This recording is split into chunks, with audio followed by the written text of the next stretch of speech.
Assalamualaikum warahmatullahi wabarakatuh. Baik, alhamdulillahirabbil alamin. Assalatu wassalamu ala asyrofil anbiya'i wal mursalin sayyidina wa maulana Muhammadin wa ala alihi washabbihi ajmain, amma ba'd. Baik teman-teman, selamat pagi semuanya. Pada kesempatan kali ini saya sebagai presentator yakni Maula Arfawi dengan NIM 191100102 akan menyampaikan presentasi terkait materi Mahsanah Syariat Islam, yakni di dalamnya meliputi keseimbangan, kausalitas, proporsional, dan prioritas. Baik, selanjutnya adapun daftar isi atau poin yang akan saya sampaikan pada kesempatan kali ini yakni adalah yang pertama, bagaimana definisi daripada Mahsanah Syariat Islam. Yang kedua, Mahsanah Syariat Islam yakni keseimbangan. Yang ketiga, Mahsanah Syariat Islam kausalitas. Yang keempat, Mahsanah Syariat Islam proporsional. Dan yang terakhir adalah Mahsanah Syariat Islam prioritas. Baik, yang pertama ya ini adalah definisi Mahsanah Syariat Islam. Nah, mengenai Mahsanah Syariat Islam ini sendiri perlu dipahami ya teman-teman, bahwasanya kalimat tersebut terdiri atas dua kata yakni Mahsanah dan Syariat Islam. Jadi adapun jika kita kaji secara bahasa atau etimologinya satu persatu, yang pertama dari syariat sendiri. Nah, syariat sendiri berasal dari kata syar'i yang tentunya teman-teman sudah tahu ya, sering kita bahas, yang memiliki arti tempat berjalan, jalan yang lurus, aliran air ataupun mata air, tempat orang-orang mengambil air tersebut. Nah, sedangkan jika syariat tadi itu disandingkan dengan Islam akan memiliki makna yakni bahwa syariat Islam itu adalah segala sesuatu yang Allah Subhanahu wa taala telah tetapkan untuk hamba-hambanya, baik agama ataupun hukum, melalui firman-Nya ataupun hadis dari Rasulullah Shallallahu alaihi wasallam. Nah, artinya selain sebagai sesuatu yang lurus, syariat Islam ini juga dimaknai sebagai hukum-hukum yang ditetapkan oleh Allah Subhanahu wa taala melalui Al-Qur'an dan juga sunnah daripada Nabi Muhammad SAW, baik itu perkataan, perbuatan atau ketetapan. Nah, kemudian adapun kata yang satunya ini adalah mahsanah. Nah, mahsanah sendiri itu dalam beberapa literatur yang penulis temukan memiliki arti keindahan. Nah, artinya jika disandingkan dengan syariat Islam tadi, maka dapat ditarik benang merah atau dipahami bahwasannya makna daripada mahsanah syariat Islam itu ialah keindahan daripada syariat Islam itu sendiri. Nah, adapun istilah lainnya juga yang serupa dengan mahsanah ini adalah maziyah yang memiliki arti keistimewaan. Perlu diketahui teman-teman bahwasannya Mahsanah Syariat Islam ini sendiri memberikan penjelasan bagaimana sebenarnya hukum Islam itu menjadi suatu hukum yang paling kompatibel diterapkan bagi masyarakat itu sendiri. Nah, karenanya disebut sebagai keindahan hukum Islam itu, bagaimana hukum Islam tersebut mampu memenuhi daripada kebutuhan umat muslim tersebut, serta memberikan jaminan berupa ketenangan serta kebahagiaan kepada yang melaksanakannya. Nah, karenanya bila mana ini dilaksanakan secara utuh oleh seluruh umat Islam, maka tentu akan membentuk suatu umat yang ideal tentunya. Dengan keberadaan serta pemahaman daripada Mahsanah Syariat Islam ini sendiri juga sebenarnya itu menjadi hal yang cukup penting untuk umat muslim, sehingga umat muslim itu tidak sekadar melaksanakan syariat Islam yang ada, akan tetapi ia juga memahami bagaimana indahnya serta istimewanya syariat Islam yang ia laksanakan tersebut. Nah, bagaimana kemudian syariat Islam tersebut kemudian memiliki keindahan sendiri, banyak contohnya yang akan penulis sampaikan atau pemateri akan sampaikan nanti di poin-poin selanjutnya.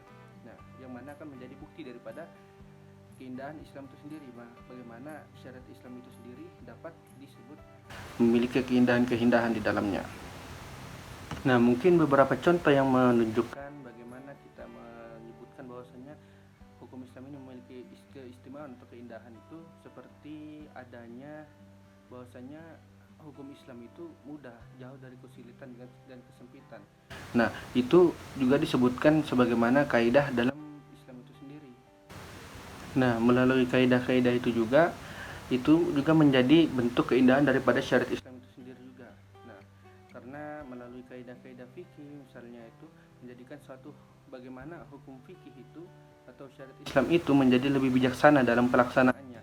Artinya hukum tersebut akan bertolak atau mengacu pada tempat, waktu, keadaan ataupun adat istiadat yang berbeda dan berlaku di tempat umat muslim itu di mana berada. Begitu. Baik, yang selanjutnya ini adalah Mahsanah Syariat Islam keseimbangan. Nah, mengenai Mahsanah Syariat Islam yang pertama ini adalah keseimbangan, artinya keseimbangan yang terdapat di dalam syariat Islam itu sendiri berkenaan dengan dunia dan akhirat ya. Perlu diperhatikan ya teman-teman, bahwasanya keseimbangan itu berkenaan dengan dunia dan akhirat daripada umat muslim itu sendiri. Nah, beberapa contoh di dalam syariat Islam itu sendiri sebagai petunjuk daripada masyana syariat Islam itu sendiri berupa keseimbangan itu, yakni yang pertama ada at-tawazun bainal maddah war ruh. Nah, artinya bahwa syariat Islam itu sendiri memiliki keseimbangan di dalamnya, yakni keseimbangan apa? Yakni syariat Islam itu memperhatikan keseimbangan daripada material serta spiritual daripada umat muslim itu sendiri. Nah, artinya apa di sini dapat dikatakan bahwa adanya keseimbangan dunia dan akhirat, teman-teman. Nah, Islam di sini memandang bahwasanya manusia itu memiliki perbedaan dengan manusia lainnya, bahwa manusia hidup di dunia ini membutuhkan makanan, pakaian, tempat tinggal dan sebagainya, atau biasa kita sebut sebagai sandang, pangan, papan. Nah, termasuk juga hal lainnya seperti perkawinan dan sebagainya. Nah, karena ya kemudian dari tawazun ini atau keseimbangan ini di dalam syariat Islam dalam menyikapi hal tersebut, maka menjadikan bahwa manusia dalam rangka pemenuhan kebutuhannya tersebut menjadi suatu bentuk ibadah baginya. Nah, sebagaimana contohnya teman-teman, sebagaimana pernikahan. Nah, itu kan suatu kebutuhan daripada umat muslim itu sendiri. Nah, sedangkan di dalam agama itu sendiri pernikahan menjadi suatu ibadah bagi manusia itu sendiri. Nah, adapun juga mengenai konsep keseimbangan ini sendiri sejalan dengan firman Allah Subhanahu wa taala dalam Quran surah Al-Baqarah ayat 143 yang berbunyi Bismillahirrahmanirrahim. Wa kadzalika ja'alnakum ummatan wasatan litakunu syuhada 'alan nasi wa yakunar rasul 'alaikum syahida. Artinya, dan demikian pula kami telah menjadikan kamu umat Islam umat yang adil dan pilihan agar kamu menjadi saksi atas perbuatan manusia dan agar rasul menjadi saksi atas perbuatan kamu. Nah, melalui ayat tersebut teman-temannya kita dapat ketahui bahwasanya bagaimana kita umat manusia ini mau diberikan pilihan.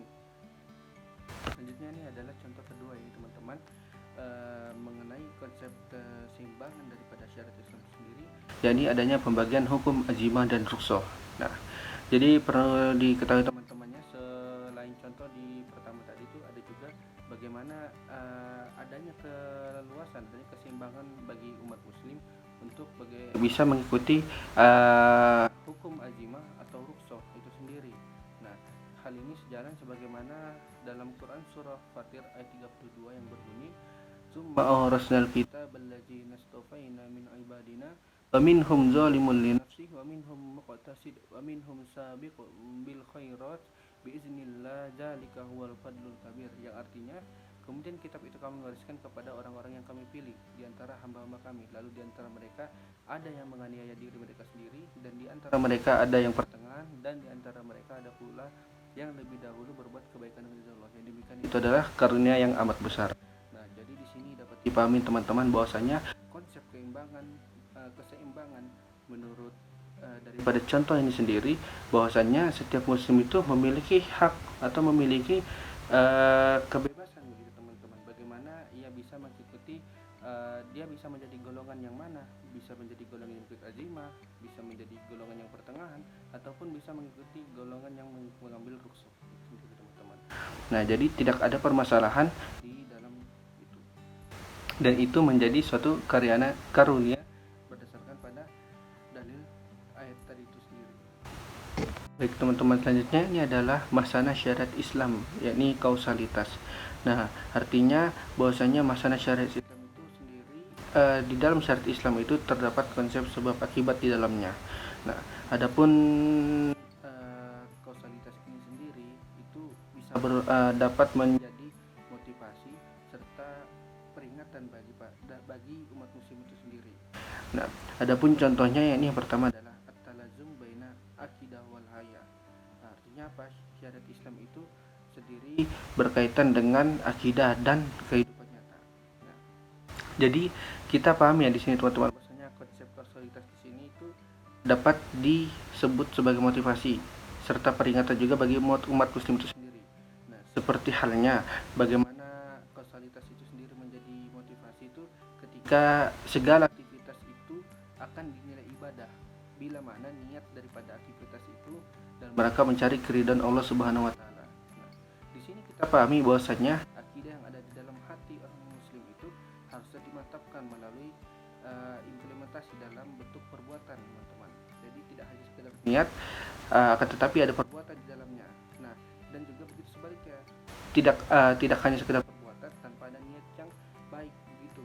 Nah, jadi di situ ada kausalitas. Nah, bagaimana adanya kaitan antara dengan perbuatan dengan niat yang baik. Nah, yang kemudian menjadikan perbuatan itu bernilai ibadah. Nah, tentunya dengan ada konsep ini akan memotivasi umat muslim itu sendiri untuk bagaimana memperbaiki niat daripada segala aktivitas yang dilakukan oleh umat muslim itu sendiri. Nah, agar umat muslim itu akan berusaha terus memperbaiki niatnya, sehingganya niat daripada aktivitasnya itu akan menjadikan aktivitasnya itu sebagai suatu ibadah bagi dirinya sendiri. Nah, itu bagaimana kita melihat apabila kausalitas itu menjadi motivasi. Nah, kemudian bagaimana bila kausalitas itu menjadi peringatan.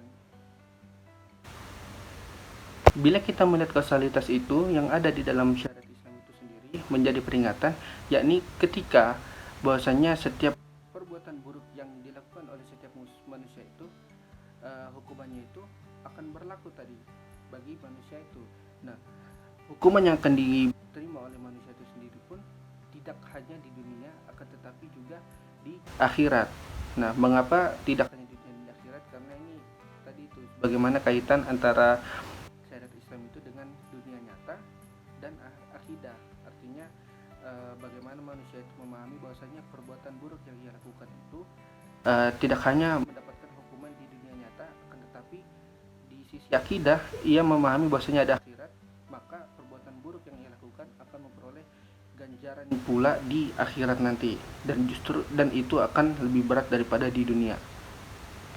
Dengan adanya pemahaman terkait kausalitas ini, bahwasanya ada setiap perbuatan buruk akan diterima ganjaran, begitupun juga perbuatan baik akan diberikan ganjaran. Nah, ini tentunya akan menjadi pendorong, motivasi, sekaligus pengingat bagi umat muslim itu sendiri. Selanjutnya ini adalah masanah syariat Islam, yang ini berupa proporsional, teman-teman. Nah, dapat kita pahami bahwasanya proporsional itu sendiri berarti seimbang atau sesuai dengan proporsi atau bagiannya. Nah, adapun contohnya bagaimana masanah keindahan syariat Islam itu berupa proporsional atau adil, adanya keadilan itu sesuai dengan bagian. Nah, yakni yang pertama adalah contohnya adanya penyamarataan taklif terhadap seluruh mukallaf. Nah, artinya adanya penyamarataan hukum terhadap seluruh mukallaf. Nah, artinya setiap mukallaf di dalam bidang hukum mereka semua disamaratakan, karena syariat Islam itu sendiri dibentuk atas prinsip persamaan. Nah, ini mungkin sudah pernah dijelaskan oleh kelompok sebelumnya, teman-teman. Nah, yang mana hal ini sendiri menunjukkan bahwasanya setiap elemen di masyarakat itu, setiap golongan ataupun setiap apapun itu yang ada di masyarakat, semuanya memperoleh atau diberikan beban hukum atau ganjaran hukum yang sama atas perbuatannya, dan tanpa ada pengecualian sedikit pun.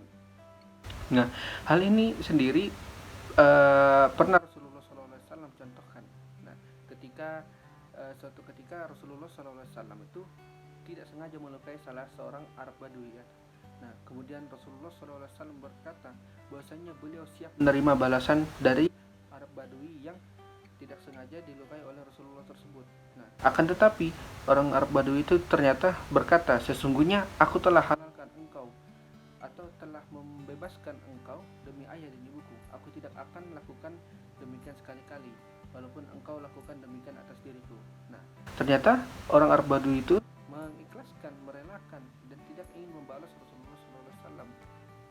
Nah, kemudian kita lihat juga di sini ada juga contoh ketika Rasulullah sakit.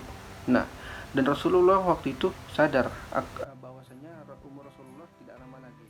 Nah, ketika itu Rasulullah SAW pun bersabda kepada seluruh umatnya waktu itu bahwasanya Rasulullah SAW berkata, wahai manusia, barang siapa yang pernah aku cambuk punggungnya, maka ini punggungku, hendaklah dia mengambilnya. Dan barang siapa yang telah aku rendahkan kehormatannya, maka inilah kehormatanku, balaslah. Dan barang siapa yang telah kuambil hartanya, maka inilah hartaku, hendaklah dia mengambilnya.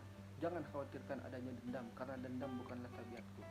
Nah, dari situ kita paham ya teman-teman, bahwasanya bagaimana Rasulullah SAW yang tentunya beliau sendiri sadar akan kedudukannya, bagaimana beliau tuh menjadi utusan dari Allah Subhanahu wa taala, akan tetapi masih berlaku adil, masih berlaku proporsional.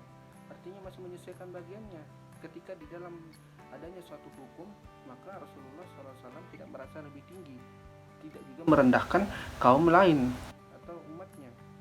Dan Rasulullah bersifat adil, ketika cambuk dibalas cambuk, begitu. Nah, disitulah kita lihat adanya keindahan syariat Islam itu sendiri, teman-teman. Bagaimana syariat Islam itu sendiri memberikan keadilan bagi umat muslim itu sendiri. Baik, selanjutnya ini adalah masalah syariat Islam prioritas, ya teman-teman. Nah, artinya masalah syariat Islam ini sejalan sebagaimana akidah daripada syariat Islam sendiri, yakni bahwasanya syariat Islam itu tidaklah sempit, melainkan dia menjadi luas. Dan juga sebagaimana di dalam Musnad Imam Ahmad yang diriwayatkan oleh Abu Umamah, Rasulullah SAW bersabda bahwasanya agama yang disukai Allah adalah agama yang mudah lagi lapang. Nah, kemudian di dalam hadis lain juga disebutkan bahwasanya sesungguhnya kamu diutus sebagai orang-orang memudahkan, dan sekali-sekali kamu tiada diutus sebagai orang yang mempersulit. Adapun jadi kita dapat katakannya bahwasanya prioritas di sini itu berlaku pada aspek menyedikitkan beban. Artinya Allah tidak memperbanyak beban yang diberikan kepada hambanya. Nah, sehingga beban yang berupa perintah dan larangan bagi umatnya itu dapat dijalankan tanpa adanya kesulitan. Nah, jadi dapat kita lihat ya contohnya teman-teman, seperti bagaimana hukum Islam itu di dalamnya ditetapkan hukum wajib mukhayyar. Artinya suatu tuntutan yang harus dilakukan oleh seumat muslim, akan tetapi di dalamnya boleh dilakukan diberi pilihan.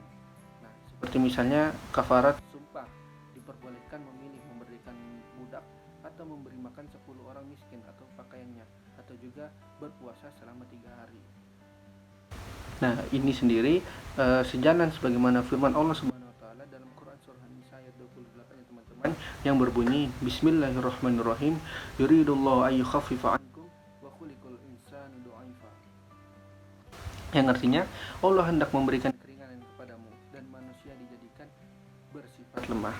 Kemudian adapun masalah syariat Islam berupa prioritas ini sendiri, contoh lainnya yakni bagaimana hukum Islam itu sendiri memprioritaskan prinsip kemanusiaan ya teman-teman daripada status manusia itu sendiri.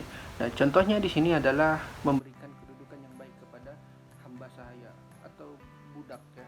Nah, jadi misalnya hukum perbudakan itu harus dihapus karena hal itu mengingkari martabat manusia sebagai makhluk yang dilahirkan dalam keadaan merdeka. Artinya setiap manusia yang lahir itu memiliki haknya, hak untuk hidup, hak untuk merdeka sebagaimana manusia pada umumnya. Nah, cara untuk meningkatkan status budak dalam Islam sendiri adalah bagaimana diperbolehkannya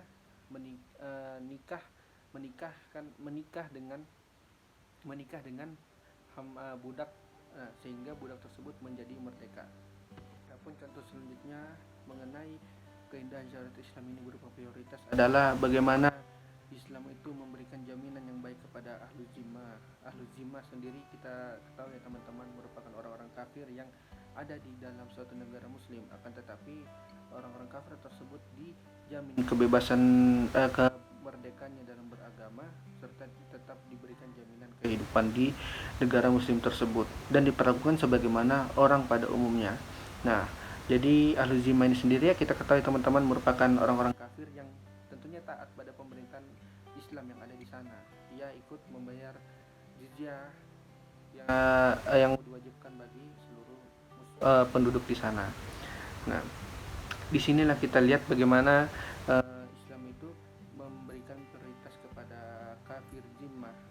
Nah, berbeda dengan kafir harbi ya teman-teman, yang menentang, tentu tidak akan diberikan prioritas yang sama dengan kafir zimmah ini.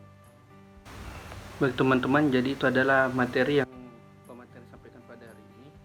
Nah, jadi dapat kita pahami ya bahwasanya teman-teman, di dalam syariat Islam itu terdapat masalah-masalah di dalamnya. Ini adalah keindahan-keindahan daripada syariat Islam itu sendiri. Bagaimana syariat Islam itu sendiri ada keseimbangan di dalamnya, ada kausalitas, ada proporsional, dan ada juga prioritas. Nah, sebagaimana beberapa yang telah pemateri sampaikan contoh-contohnya tadi teman-teman, itu menunjukkan bahwasanya Islam itu bagaimana keindahan-keindahan Islam yang dimiliki oleh syariat Islam itu menjadikan syariat Islam itu kompatibel atau dapat dengan mudah diterima oleh masyarakat itu sendiri, dapat menjadi dapat mencakupilah atau mewadahi seluruh umat muslim itu sendiri ya teman-teman. Nah, sebenarnya masih ada beberapa contoh lagi yang tentunya akan disampaikan pada materi selanjutnya yang juga serupa, yakni masanah-masanah syariat Islam ya teman-teman. Jadi saya baru menyampaikan sebagian terkait masanah daripada syariat Islam itu sendiri. Nah, mungkin itu saja. Oke teman-teman, jadi itulah poin terakhir yang saya sampaikan. Jadi kurang lebihnya mohon maaf bila ada salah kata dari pemateri ataupun kekurangan penyampaian dari pemateri. Mohon maaf sebesar-besarnya.